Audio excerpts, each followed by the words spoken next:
Hello, my name is Daniel Chen, and I'm a Chinese Norwegian living in Japan. I'm a violin maker, bow maker, and a string maker. This is my workshop. I work here, not making violin and making bows. Both are doing repairs. I have other workshop making violin and bows. This place is only doing repair. Today, I would like to talk about the basic tools for violin teachers, violinists, that you can do some work for yourself. This is the tools I always bring with me. No matter when I'm going to Tokyo, I'm going to abroad, I have to always bring with me. Change bow here and doing all this repair works. This is a very, very basic tools I have to use every day. Today, I just show you one tool that everyone needs. That is this. Of course, you know what this is. This is a sound post setter. Sound post setter. You set a sound post with this. All violin teachers, all violinists should have one, and they should learn how to do work with this tool. Today, I just tell you very, very basic technique, skill, how to use this tool in order not to damage the violin. The most important thing is that first you have to learn not to damage your violin. Okay, I get a violin and I will show you.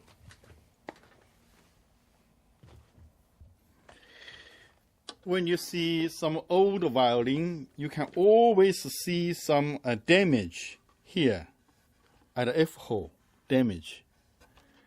Or this side, you can see the damage. I don't know if you can see it clearly or not. That is during the history, many violin maker, or I can say, or violinists, I don't know who, and who damaged the F hole. So when you do the sound post setting, you have to be very, very careful not to damage the F hole. So when you set up a new sound post, you have to make sure that the sound post is not big enough. Mostly we said 6 millimeter. So you have to put in the middle of the F hole is the biggest part. So you have to put it in very carefully, not to touch the F hole. As smoothly as possible, you put it in, going like this. And your setter, your sound post setter, do not touch the F hole. When your sound post is in, and you put your this finger on this part, absolutely no touch on this part of the F hole. On this edge, don't touch this edge. So you use this and protect the edge. You're doing work like this way. And when you want to get it out, you always use this finger, the middle finger, to protect it. You go out like this. And this part can touch the inner side of the violin, but the outside, this side, absolutely no touch on this part, on this side of the violin. So you always protect like this. Then this edge will not be damaged. The same, if you want to do from this way, you go this way. You can touch the violin with this part, but not this part. This part never touch the violin. So you go in like this, and you work like this.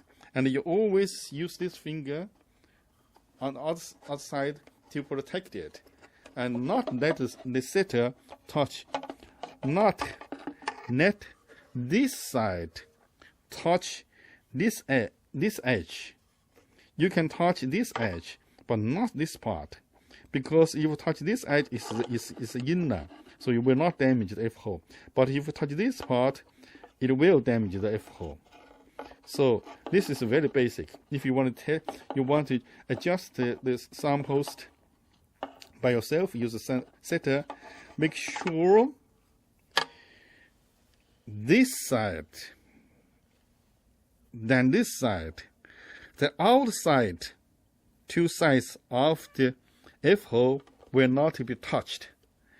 And for your setter, it's okay to touch on the inside, also the inside. but not this outside, not outside. This outside part should never touch the violin. Do I make myself clear? You put in like this, and you work like this. You use your finger, middle finger, or this finger, just to protect this. Do not touch the other side.